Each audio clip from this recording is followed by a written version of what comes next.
bagay na hindi may iwasan ay ang pagkaroon ng pagbabago. Amen? Lahat ay nagbabago eh. Kahit nga yung mga ginagamit natin ngayon, mga tinatangkilik natin, di ba naalala nyo?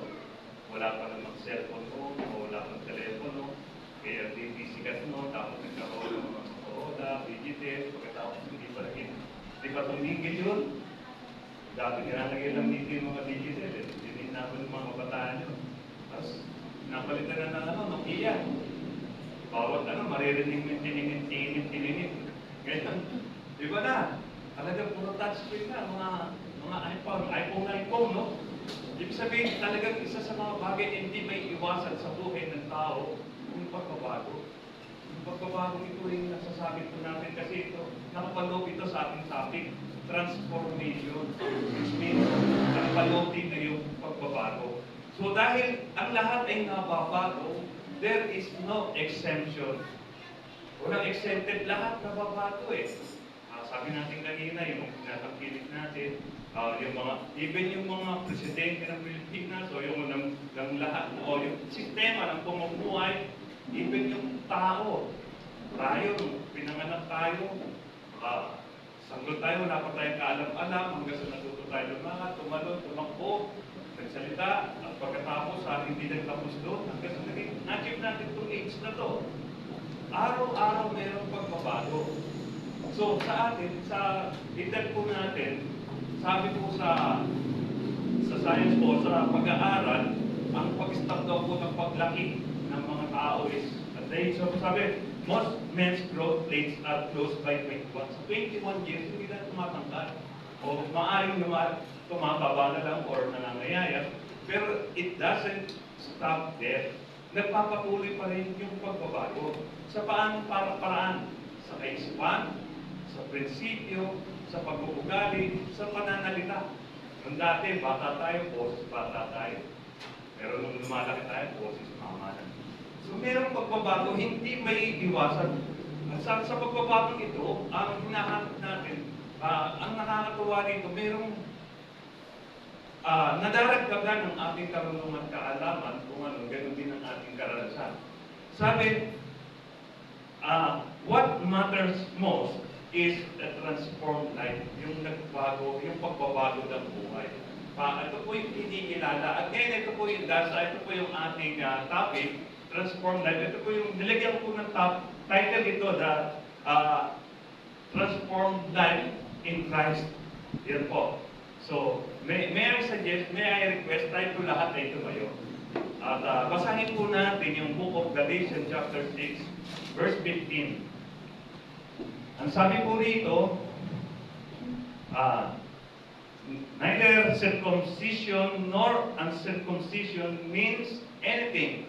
What counts is the new creation. Ang Diyos po magpapala sa kanyang mayamang salita. Sandali po tayo umupo at manalangin. Patuloy po natin damahin ang presensya ng Panginoon. Father God, we thank you sa araw po ito na ikaw po ang nagkaloob. Salamat po sa napakalaking pribilehyo ito na kung sa ay tutuklasin po namin mga bagay na nais po bang baguhin sa aming pong pagkatao. What really life is all about in Christ, Lord. Help us to know it, Lord God. Tulungan mo po kami na lubos po namin maunawaan kung paano mo po kami babaguhin pa ng sang-ayon sa iyong dakilang kalooban. Samahan nawa kami ng iyong Santong Espiritu sa pag-aaral namin ito at inaanyayahan namin siya na malaya siyang kumilos sa buhay namin upang makatagpo yung mga bagay na dapat niyang baguhin sa aming pagkatao na kung saan nagiging hadlang yung mga dati po namin lifestyle sa aming pong pakikipag-ugnayan sa iyo, Lord. Help us na maunawaan po namin, makilala pa po namin ng lubos ang aming pagkatao, yung buhay namin sa pamamagitan po, Panginoong Yesus. Maraming po salamat, and as we hear your, and as we listen to your word, Lord God, ikaw po nawa ang siyang maparangalan at mapapurihan habang kami ay thankful at nakikinig sa iyong mensahe. Sa pangalan po ni Jesus, ito po ang aming nagkakay sa panalangin, and everybody say, Amen. Sige po, palakpakan natin ng Panginoon. Sa Tagalog po sabi, hindi mahalaga kung tuli man o hindi tuli ang isang tao. Ang mahalaga kung siya nga ay naging bagong nilalang. So, ito po kasi yung sulat ni Apostol Pablo sa mga taga-Galatia, kasi po, meron silang, kahit sila ay nakay Kristo na at sumusunod, masasabi po natin Kristiyano, tagasunod ni Jesus, meron silang pattern, sabi nila, kailangan para mapabilang ka sa amin, kailangan tuli ka. E paano kung hindi talagang bata, talagang mula akong bata, kasi sabi ko so, hindi ko sinasabi po rin na Apostol Pablo, hindi mahalaga yun. Ang mahalaga, what really counts is a transformed life. Yung binagong buhay kay Kristo. Minsan din sa mga Hudyo, o yung sa mga dating nababasa natin sa Bible, kailangan nasa lahi ka ni Abraham para mapabilang ka sa pagiging tagasunod ng Diyos para maging Juwa. So, sabi, hindi lang basihan. Ang basihan kailangan, meron kang transformed life. Tignan po natin sa introduction po natin. Transformation is about change. So, sabi natin kanina, yung pagbabago. Transformation is about change, yung pagbabago. Para ikaw ay may ayos, may lagay sa tamang kalooban ng Diyos. Kung maalala po natin, no? Bago maging manok, itlog muna, di ba? Dadaan siya sa proseso, nasa loob siya ng itlog, nasa loob siya ng shell, almost 21 days. Nandun siya, naalala ko si Kuya Harold, ang dami niyong manok nung araw, no? Sabi niya nga pala, kami ng itlog nun, ang dami. Pag makikita natin sa loob ng shell na almost 21 days nandun siya. At pagkatapos, pag napisa na yung itlog, lalabas na yung sisiw. Paglabas ng sisiw, makikita mo yung sura, pangit no? Pero habang dumadami yung dumadagdag yung araw, paganda yung tsura niya hanggang sa nagkakaroon na siya ng malalakbong balahibo, pakpak, at pagkatapos nagkakaroon ng tahig, lumalaki yung pano, hanggang sa dumarating sa yung itlog nagiging manok, yung manok nagiging cat, hindi po yung cat na pusa, kundi chicken curry, adobo, tinola. Tatlo yan. Yan ang naging masarap na pulutan ang pagkain para sa kanila na ulam pagdating ng araw. Sabi, transformation is about change, the total evolution of character into someone yung bagong paghubog ng pagkatao sa atin. Yung kabuuan ng pagkatao. Sabi niya, a key change in mindset, process, personality, or direction. Kahit sa kaisipan, kakaroon ng pagbabago. Sabi natin kanina, at the age of 21, hindi na lumalaki yung mga tao. Pero dadagdagan naman ang karunungan ng kaalaman at karanasan. Sabi, because changes continues, hindi mapipigilan yan. Sabi po sa prinsipyo na narinig ko, isang bagay lang na hindi mababago, ay yung pagbabago. Sabi ko, dahil changes only stop when we are in new heaven. May nabanggit kasi sa Bible na new heaven and new earth. Ang bumanggit niya sa Bible na naalala ko lagi si Prophet Isaiah, si Apostle Peter, at si Apostle John. New heaven and new earth. Matitigil lang daw itong pagbabago na ito kapag nandun na tayo sa new heaven and new earth. Sabi ko, kasi basahin po natin, take note, ikutin po natin yung sinabi ni Isaiah. Sabi niya sa, hindi ko na isulat Isaiah chapter 66 verse 17, see, I will create, ang nagsasalita po nito yung Father God, sabi niya, see, I will create new heaven and new earth, the former things will not be remembered, nor will they come to mind. Gagawa daw siya ng bagong langit at bagong daigdig, earth, bagong langit at lupa. Kasi po nung unang pagkakalikha po ng tao, wala pang kasalanan, everything is perfect. Talagang, yun po talaga, walang bagay na masama, lahat ay mabuti. Kaya lamang po nagkaroon ng kamatayan dahil sa pagsuway. Dahil sa pagsuway, hindi nagbunga ng kamatayan. Sabi po rito, while knowledge is increasing, experience accumulates. Habang dumarami ang kaalaman, lalong naiipon ang karanasan. Amen po ba? Amen po ba? Palakpakan nga po muna natin ang Panginoon. Hallelujah. Sabi po sa Bible, may definition po yung transformation sa Bible. Ito po yung new creation. Tinatawag din ito na new birth, new life, at sa isang salita, born again. Sabihin nga po natin, born again. Sige nga po, magsabi rito, magtaas ng kamay sino sa siya ay born again. Ilan lang po ang born again. Praise the Lord. So sabi po kasi sa 2 Corinthians chapter 5, verse 17, therefore, if anyone is in Christ, he is a new creation. The new creation. The old has gone, the new is here. Ang sinalo kung makipagkaisa, paano po ba tayo makipagkakaisa? Kay Kristo, sa Panginoong Isus. Kailangan na natural kung ano yung gusto niya, sinusunod natin. At kapag lagi natin sinusunod kung ano ang gusto niya, talagang connected tayo sa Kanya. Sabi po kasi, ito po sabi ni Apostle Paul. Apostle Paul letters to that church in Corinth is to nurture, encourage, instruct, and correct their errors in theology and lifestyle.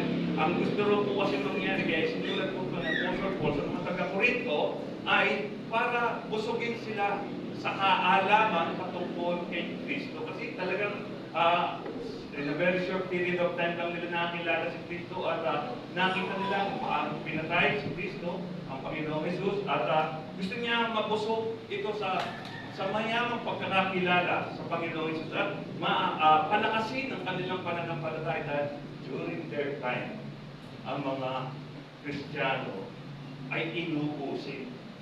Sino umuusig? Hindi lamang mga kapwa nila Israelita umuusig, kundi pati mga Romano.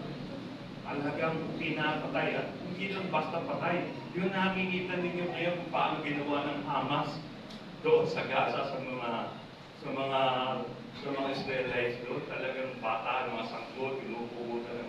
Mas malala pa po rito dahil ginawang entertainment ang mga Kristiyano ng araw.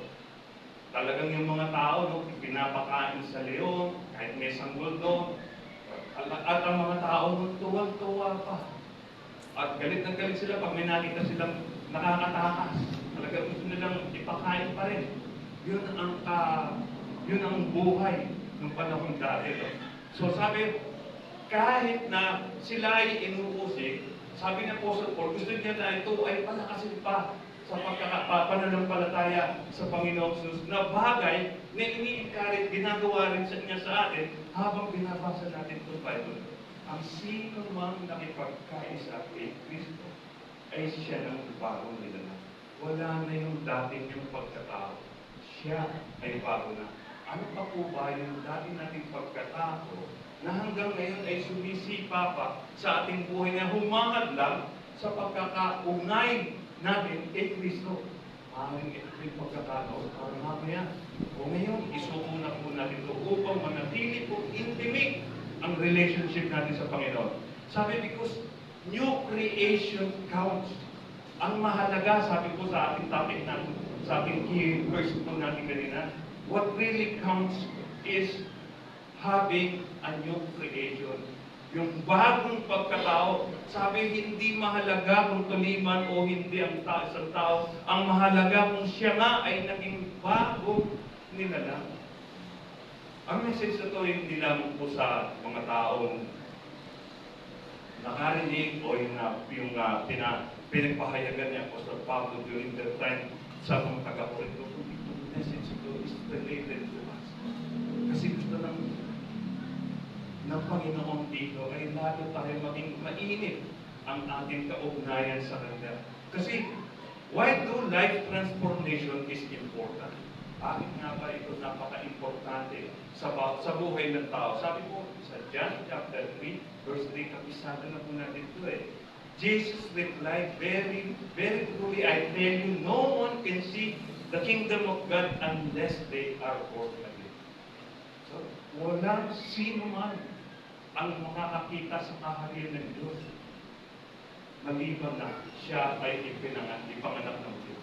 Ito yung conversation niya sa Pharisees, si Nicodemo. Sabi sa kanya ng Panginoon, unless you are born again, you cannot see the kingdom of God. Ito, medyo may kapidoso po si Nicodemo. Paano ba ipapanganak ang isang tao? Papasok pa ba siya sa sinapupunan ng kanyang ina at ipapanganak mo? Hindi sila, nung sabi ni Dr. Tassi, sabi ng Panginoon Jesus, teacher ka pa naman. Hindi mo nalalaman sinasabi. Ganito sabi ng Panginoon, ang pinanganak sa laman ay laman. Ang pinanganak sa Espiritu ay Espiritu.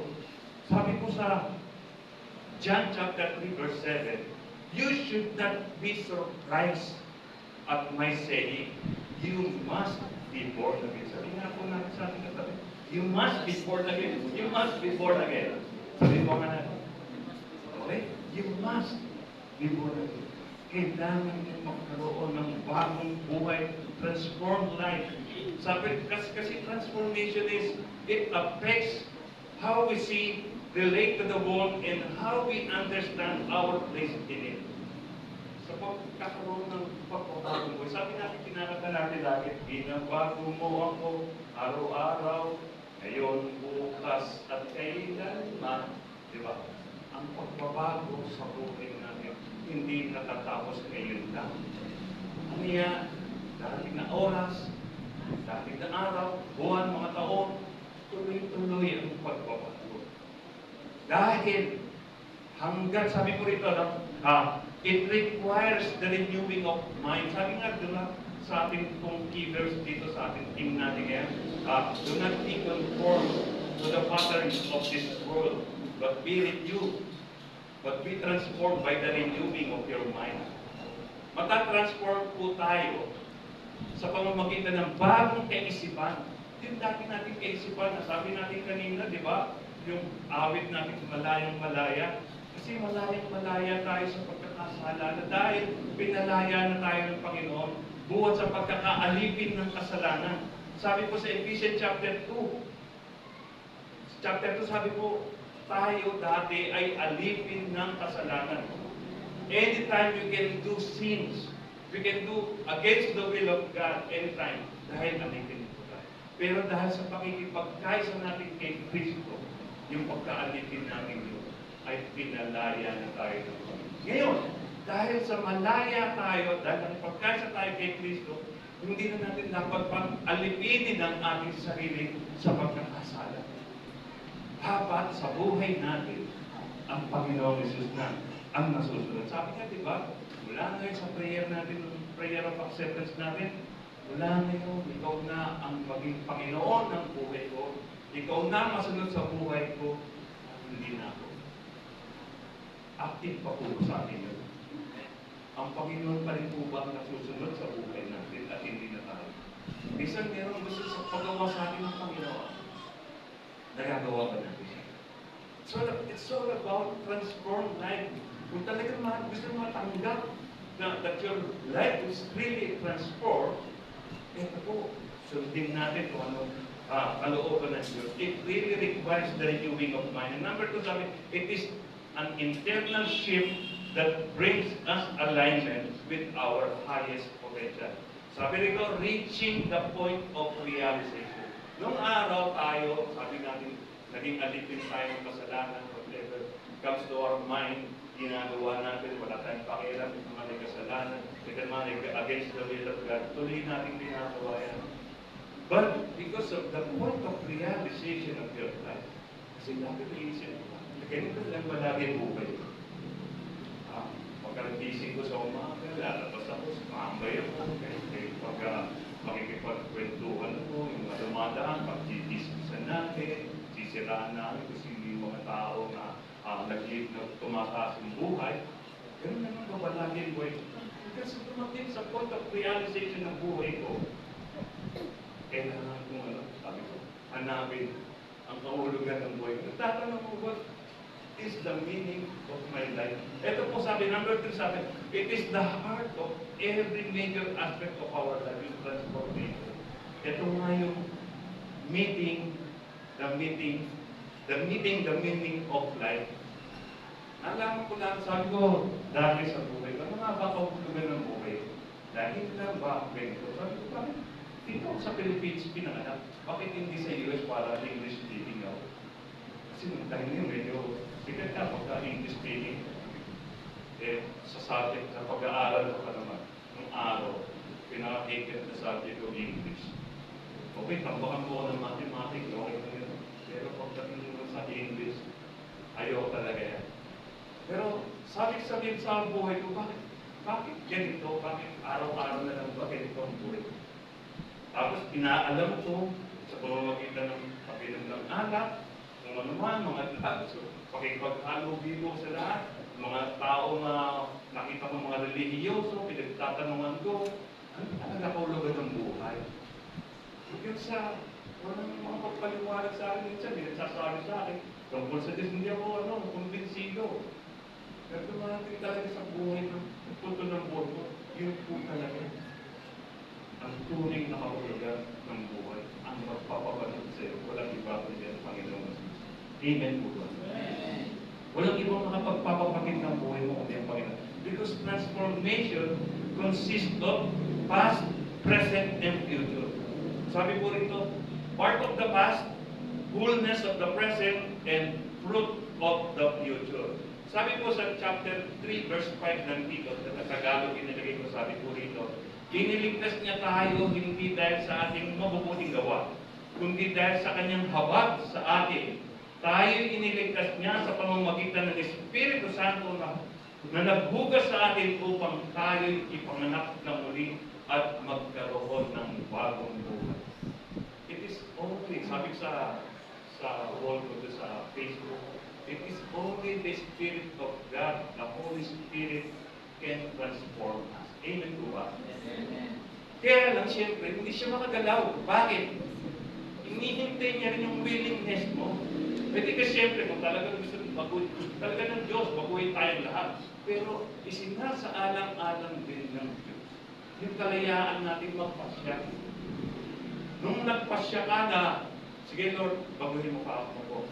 Ora mismo, binago ako ng Panginoon. Sinabi ko, Lord, hindi ko kayang baguhin sarili ko. Ito na po magbago sa akin. Nung araw na yun, mula nung araw na yun, diniglar ako sa buhay ko. That was July 1992. Mula nung pinaalala na sa akin ng Panginoon, kapag gagawin ko din kasalanan, alam ko mapaguhin na nabit ako tapos, makapagsalita ako ng paborito ko salita dati, yung mura. Alam ko, mapagano'n na lang salita. Unti-unti. Yung point of realization pinaparealize sa akin lahat ng Lord. Talaga ba, di ba sabi ko, gusto mo baguhin ka? Hanggang sa purihin ng Panginoon. Unti-unti, naranasan ko. Look, how powerful is His Word. Totoo nga po na ang Biblia ay salita ng Diyos. Doon po napatunayan. Because every time I read the Bible, there is a power releasing sa buhay ko. Kabasahin ko, unti-unti. Pag binasa ko, binabago yung pagkatao ko pananaw ko Hanggang sa talagang nasabi ko, totoo na, yung Biblia ay salita ng Diyos. May kapangyarihan bumago sa pagkatao ng Diyos. Gusto po ba natin mabago? Basahin po natin yung Bible. And it is willing to transform us. Tandaan po natin, walang ibang makapagpabago sa atin sa salita ng Diyos. At yung willingness din po natin. Naalala ko po yung panahon kami nila Pastora. Dati po kasi may body-body ako kasama ko siya. Lagi, talagang pinagtatanggol ko yun. Dumating yung time na may sinabi siya sa, lagi niya lang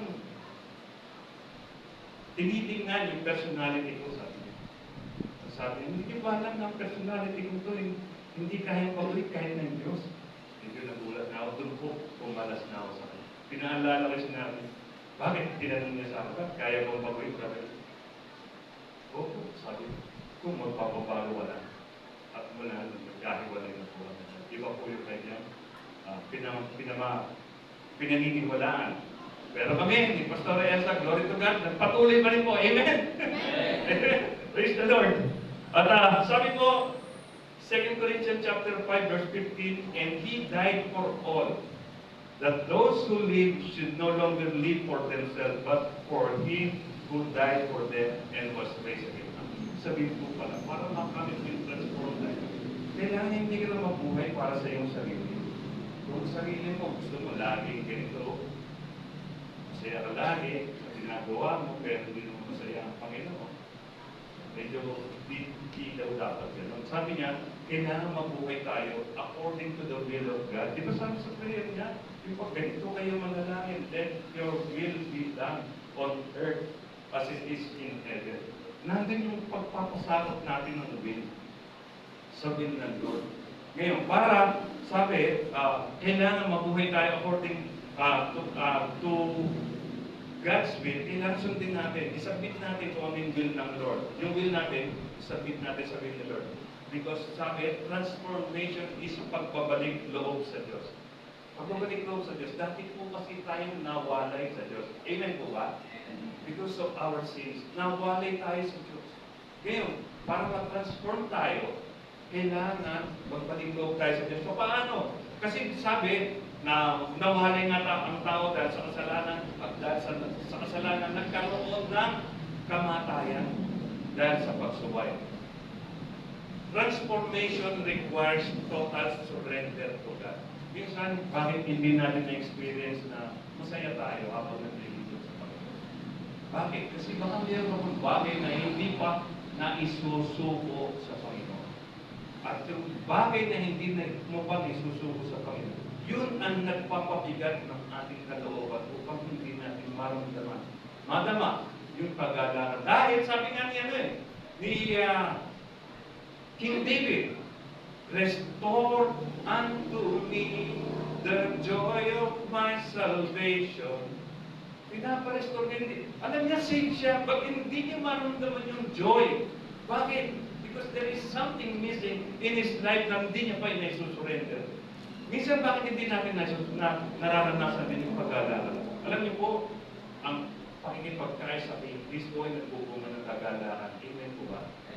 Ngayon, nararamdaman pa po ba natin yung kagalaran habang nagsiserve tayo sa Panginoon? Kung hindi na, baka something is missing. Baka meron po tayong bagay na hindi pa na isusuko sa Panginoon. Kasi, transformation requires total surrender of your life to God. Sabi, born of man, born of spirit, sabi, kailangan ma-reborn po tayo. Our body will transform someday. Totoo nga po. Kasi dati sabi natin, nung una, di pa pumapasok yung kasalanan ng buhay natin, wala pang kamatayan. Pero dahil nung pumasok yung kamatayan, yung kasalanan, nagkaroon ng kasalanan, pumasok yung kamatayan, nagkaroon ng corruption, nabubulok na ang buhay natin. Hindi lang po tayo lahat ng nasa kapaligiran natin, naluluman, nasisira, pumapanaw, lumilipas ang panahon. Di ba sabi sa kanta? Walang bagay na makikira. Lahat lilipas. Pero sabi, ang pangako sa atin ng Panginoon, our body will transform someday in 1 Corinthians chapter 15, verse 53. For the perishable must clothe itself with the imperishable and the mortal with immortality. Darating yung araw dahil sa pakikipagkaisa natin kay Kristo sa ating pakitiwala sa Kanya at sa pagsunod sa kalooban niya, tayo ay pumato. Etong nabubulok na katawan na to, papalitan ng hindi na nabubuhay. Yung namamatay na to, papalitan na ng walang kamakain. Kung mortal na to, papalitan ng immortality. Yun ang pangako ng Diyos sa atin. Sabi po rito sa Philippians chapter 4 verse 8, finally brothers. Ngayon, paano po natin, sige po.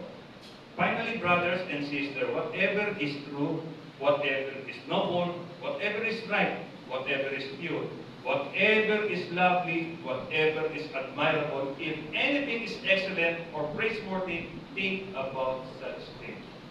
Upang manatili po tayong nasusunod, si Kristo na ang nabubuhay sa atin, ito naman po dapat maging laman ng ating kaisipan.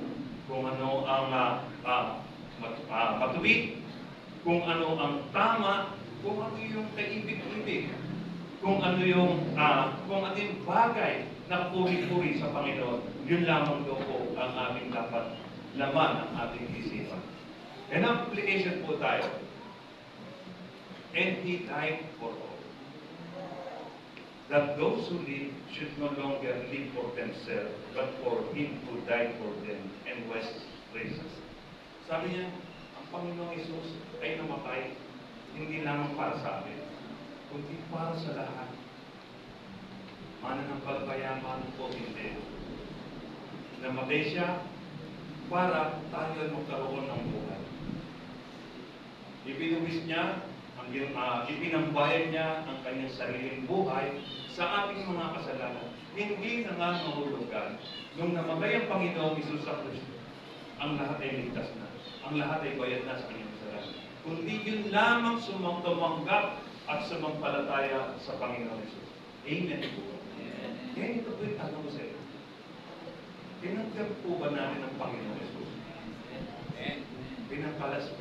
Sinampalatayanan po ba natin siya? Amen. Praise the Lord. Tayo po ay bayad na sa ating pagkakasala. Pero it doesn't mean na yung kasalanan din natin mamaya darating araw, bayad na. Hihingi po natin ang kapatawaran. 1 John 1:9 says, if we confess our sins, He is faithful and just to forgive us. Normal lang po sa buhay natin. Pagkagising natin ng umaga kanina, hanggang ngayon, hindi pwedeng masabi natin hindi tayo nagkasala. At darating po yung mga mamaya, hindi mo sasabi na hindi ka na magkakasala mamaya. Hindi natin masasabi po yun. Pero masasabi po natin, mapangahawakan po natin yung pangako ng Diyos. If we confess our sins, He is faithful and just to forgive us. He is willing to forgive us. Gaano man sabi niya? O Diyos ng pag-ibig na mas malawak pa kaysa aking mga pagkakasala. Di ba?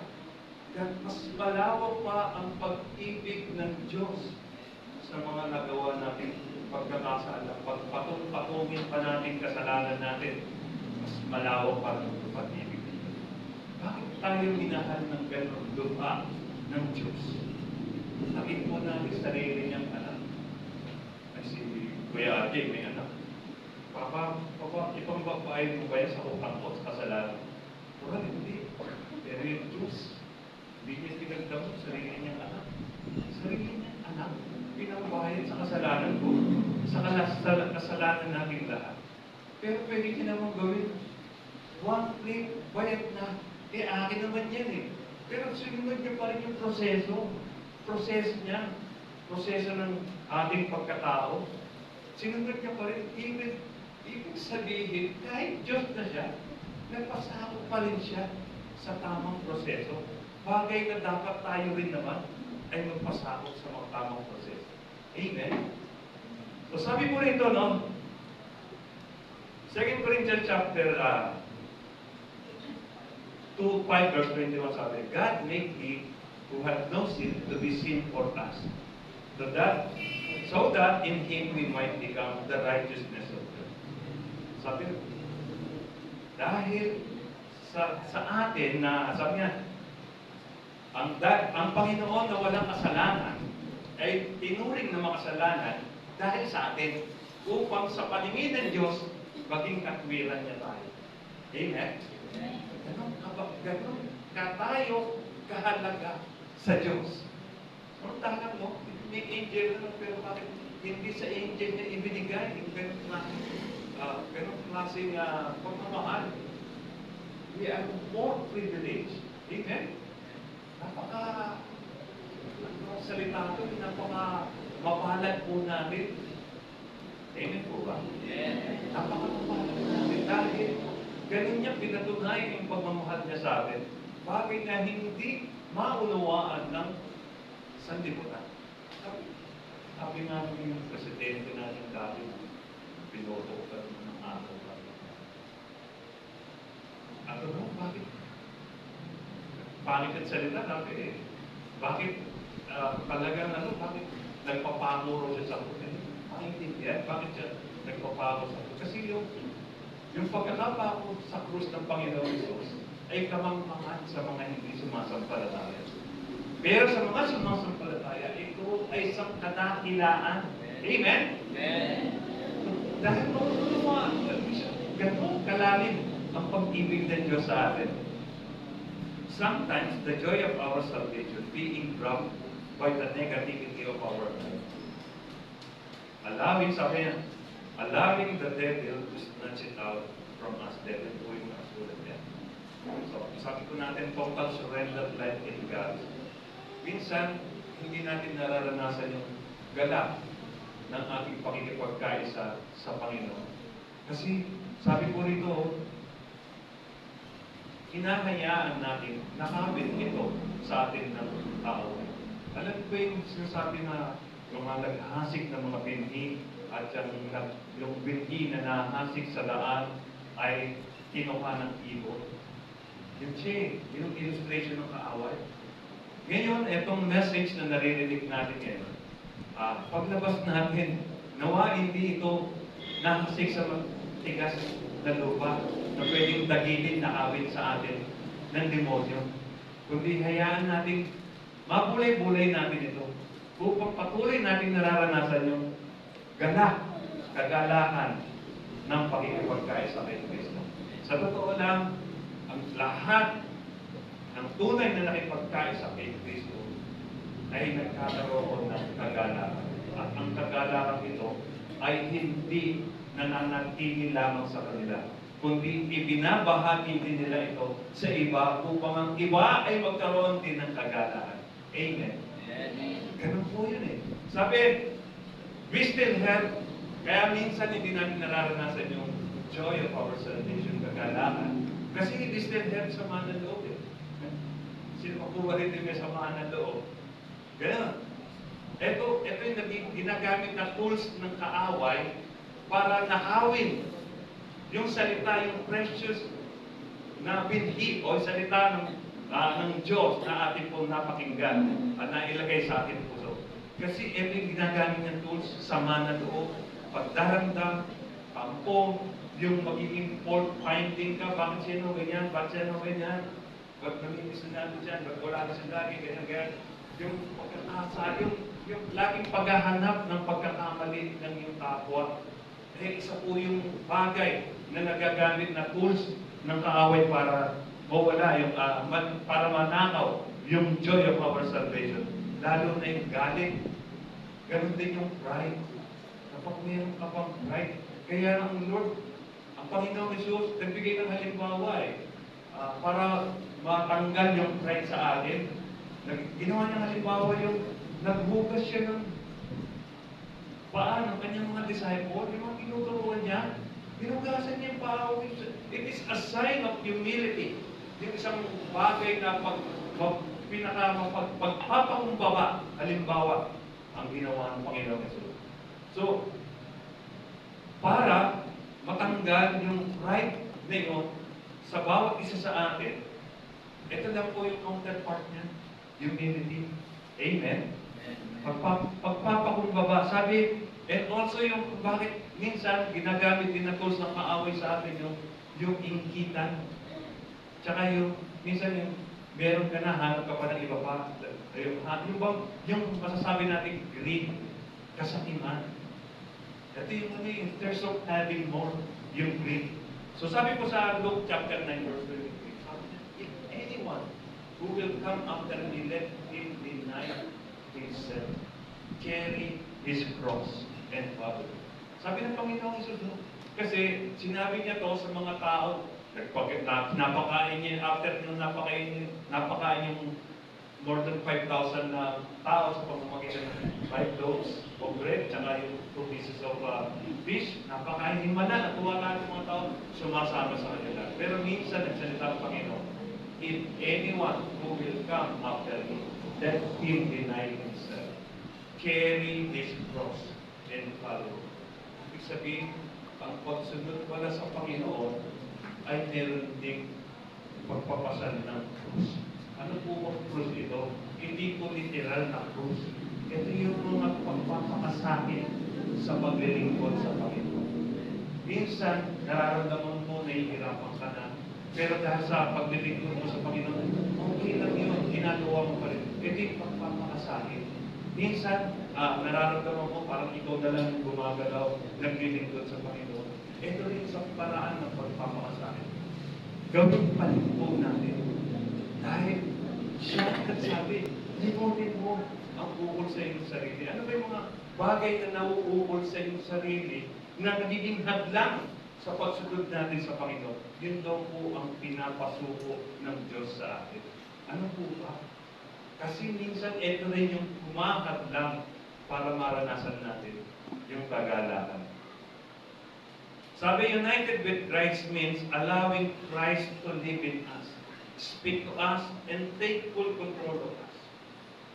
Sabi, ang pakikipagkaisa raw po kay Kristo ay hinahayaan natin si Kristo na ang nasusunod sa ating buhay. Siya na yung nagsasalita.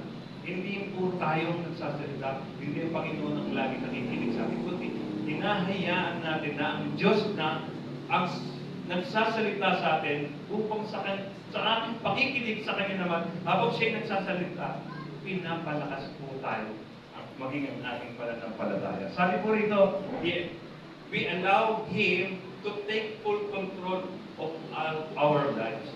Kasi alam niyo po, isa sa mga bunga ng Holy Spirit yung self-control. Minsan, mahirap din itong i-implement sa buhay natin. Minsan talaga, lalo na talaga, pinoprovoke ka na. Parang gusto mo na hubarin yung pagiging Kristiyano mo. Tapos mamaya mo lang gusto yung pagiging Kristiyano mo dahil napoprovoke ka. Pero hindi. Isa ito sa bunga ng Holy Spirit sa atin. Yung magkaroon tayo ng pagpipigil sa ating sarili. Paano natin pipigilin ang ating sarili? Alam natin na hindi tama ang isang bagay, huwag na natin gawin. Kasi hindi nga tama eh. Pag hindi tama, natural, it is against the will of God at ito'y kasalanan.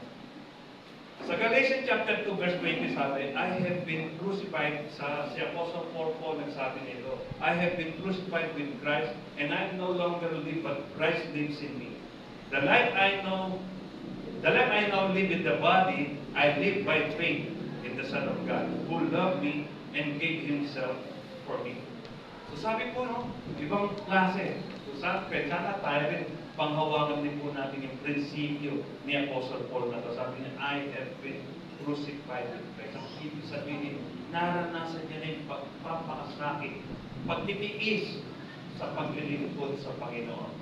Para kasi sinasamahan natin siya sa kanyang pagpapakahirap. Pero ang Panginoon Jesus naman, ang ating Diyos, hindi niya naman hinahayaan tayo yung mahirapan. Hindi niya naman gustong tayo mahirapan. Dahil ginawa niya na nga yung pagpapakahirap sa krus eh. Yung pagtitiis ng hirap doon sa krus. Nagawa niya na yun. Hindi niya ito hinahayaan na mangyari. Kaya lang talagang sa buhay natin, meron mga pagsubok tayo, mga madadaanan. At yung mga pagsubok na to ay hindi basta, at ang pagsubok na to, ito yung nagpapatibay ng ating pananampalataya. Once we overcome this sufferings na ito, pagsubok na to. In God's eyes, sabi niyo, our value will not be lesser. Sa paningin ng Diyos, hindi nawawala ng, hindi bumababa yung value natin, yung kabuluhan natin sa harapan ng Panginoon. Parang, yung nakita natin, nakikita ng illustration sa FB, may 1,000, 1,000 mil. Sino may gusto nito? Sabi niya, kami. Pinunit, pinapagtapakan. Sino pa may gusto? Kami pa rin. Taasan pa rin ng kamay mga tao.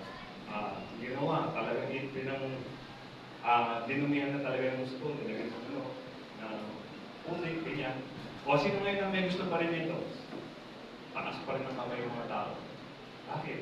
Kasi hindi nawawala yung value ng kapinday. Sa buhay natin, kahit gaano mang kalaki kasalanan mo, gaano mang kabigat ang kasalanan mo, hindi pa rin nawawala yung value mo sa Panginoon. Amen? You are still more valuable sa paningin ng Diyos. Sabi niya, our value will not be determined by what others see us, but by how God created us. yung kapuluhan natin, yung buhay natin, yung value natin, hindi yung iba magsasabi, ganito ka lang value mo. Hindi. Hindi. Ang value natin, paano ba tayo nilikha ng Diyos? Sabi niya we are created according to His image. Amen. Ano ba yung image ng Lord? At ganun niya tayo nilikha. Sabi po rito, no? Ephesians chapter 2, verse 10. For we are God's handiwork, created in Christ Jesus, to do good works which God's prepared in advance for us. Sabi po, sa Psalms na lang po, sa Psalms 139, verse 14. I praise you because I am fearfully and wonderfully made. Your works are wonderful, I know that full well.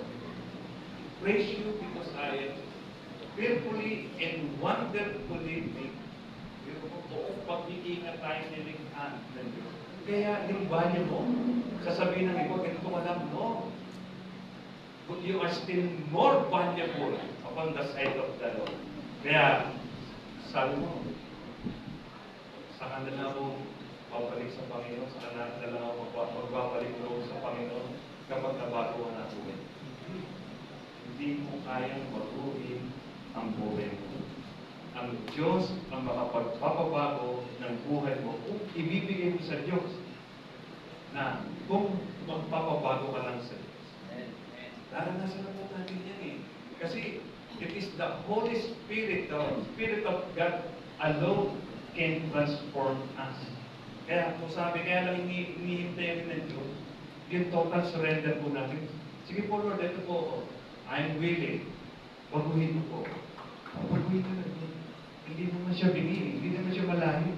At lahat ng taong lumalapit sa Panginoon, hindi niya tinatanggihan, tinatanggap niya. Amen? Niyayakap niya. Dahil ganun tayo, minahal ng Diyos. 2 Corinthians chapter 5, sabi ko rito, sa conclusion po tayo, we should eliminate old habits and embrace new ones that create right atmosphere for God. Kalimutan na lang natin yung dami nating mga ginagawa na hindi nakalulugod sa Panginoon. Ano ba yung mga bagay na ginagawa natin na hindi nakalulugod sa Panginoon? Sa buhay natin, how many times in our life, in a day, nakikipag-usap tayo sa Lord through reading of the Word? Nababasa po ba natin yung Bible every day? Sabi pa mo, utos ng Lord eh. Joshua chapter 1 verse 8. Hindi po si Joshua ano. Joshua chapter 1 verse 8 sabi, meditate my word day and night. Umaga at gabi. Every day yun. Ginagawa po ba natin? Kung ito ay hindi natin ginagawa, it's about time for us now. Pisan natin, Lord, gagawin ito to glorify you. At sasamahan ka naman ng Lord eh. Tutulungan ka niya. At huhugugin ka niya according to His will, to His plan for you. Maganda ang plano ng Diyos sa buhay ng bawat isa sa atin. Hindi nagtatapos ang buhay ko doon sa mga bisyo ng araw. Kundi, pinalaw ng Lord na maunawaan ko ang kanyang ang kahulugan ng buhay mula nung ako ay nakipagkaisa sa kanya at sinurrender ko ang pagkatao ko sa kanya. Tinunti niya akong ginagawa. Ngayon po, hindi ko po ugali dahil sa harapan ng maraming tao nagsasalita. Pero po dahil sa pagbabago ng Lord sa akin at ang patuloy ng pagbabago ng Lord sa atin ay mararanasan natin if we are only willing to be renewed, to be transformed. Sabi po rito, 2 Corinthians chapter 5 verse 5, ang Diyos na rin ang siyang naghanda sa atin para tanggapin natin ang bagong katawan at bilang katiyakan ibinigay niya sa atin ang kanyang banal na Espiritu. Ibigay every one of us here na nakipagkaisa kay Kristo ay meron ng marka, meron ng tanda, and that is the Holy Spirit in us. Amen? Amen. Sino po rito sa atin ang nais na patuloy na maranasan yung pag-aalakad, the joy of His salvation. Kasi gusto ng Lord maranasan natin patuloy mas nasisiyahan ka, nagagalak ka sa buhay mo. Sabi niya, pangako niya ito eh. John chapter 10 verse 10, sabi niya, I have come that you may have life, abundant life. Pangako niya, magkaroon tayo ng buhay na ganap at kasiyasiya. Ito minsan pinapaalala ko sa akin. Baka sa buhay natin hindi natin nararanasan na tayo ay nasisiyahan sa paglilingkod natin sa Panginoon. Baka meron pa tayong bagay na hindi na isusunod. It's about time for us to surrender it to the Lord. Tayo po lahat ay tumayo. Hallelujah. Praise the Lord. Hallelujah. Patuloy po natin damahin ang presensya ng Panginoon sa ating pong palagi. Hindi po, sabi ko, ito ang araw ng kaligtasan. Ito ang araw na ginawa ng Diyos sa atin. God is willing to transform us. Ano ba yung bagay sa tingin natin? Tayo po lahat ay yumuko. Sige po, patuloy natin damahin ang presensya, wala na presensya ng Diyos sa atin. And let us allow the Holy Spirit to move among us. Na siya ang may kapangyarihan na bumago sa ating pagkatao. Hanggang sa makita natin, makitaan tayo na being a Christ-like image. Hallelujah. Tulad po na sinabi natin, God is willing to transform us from glory to glory. Ano ba yung bagay? Pero minsan hindi natin maranasan itong pagkalaang ko. Ano ba kaya ang bagay na hindi pa natin naisusuko sa Panginoon sa mga oras? And let us use this moment of silence para isuko natin. Ano po man ito, Lord? Kung may sama pa ako ng loob sa aking kapwa, kung may galit pa ako sa aking kapitbahay, sa aking pagkakarag, sa aking mga kababata, kung meron pa akong tampo, inanakit, sama ng loob, it's about time for you to surrender it to the Lord. Hallelujah. Tayo po lahat ay manalangin. Glory, glory to you, God. Panginoon, kami nagpapasalamat sa iyo, Diyos, sapagkat patuloy mo pinadadama sa amin ang iyong dakilang pag-ibig sa amin. Tulungan mo po kami, O Diyos, na patuloy namin ito pagyamanin sa aming pong damdamin, sa aming pong kaisipan. At gayon ay may bahagi rin po namin sa mga tao aming mga kasalamuhan. Minsan na kami mabuhay sa mundong ito, Lord God. Nawa sa pagka-exist namin sa mundong ito ay maging meaningful po na, O Diyos. May maiwan po kami magandang ala-ala na ginawa po namin sa aming kapwa na sila'y naangkay namin tungo sa katwiran, tungo sa inyong kaharian, O Diyos. Samahan po kami patuloy, Lord God. Ano pa man po yung bagay na nakikita mo, mga palangit, sa aming pong paglilingkod, sa aming pong pakikipagkaisa sa iyo, O Diyos. Isinusuko namin itong lahat, O Lord God. Tulungan mo po kami, baguhin mo po kami ng ayon sa iyong dakilang kalooban. Panginoon, hanggang sa makita mo po kami ganap sa iyong harapan, O Lord God. Maraming pong salamat. May this message, may these words that we heard from you, Lord God, ay manatili po sa aming mga puso. Maraming pong salamat sa napakalaking pribilehiyo na pinagkaloob mo sa amin that knowing we are more valuable upon your sight. Napakahalaga po namin dahil hindi lang po you created us in your own image, Lord, but Panginoon, you redeemed us by your most precious blood, O Jesus. Maraming po salamat sa inyo po namin ibinabalik ang pinakamataas na papuri, pasasalamat at kadakilan at karangalan sa matamis at makapangyarihan pangalan ng aming Panginoon Jesus. And everybody say,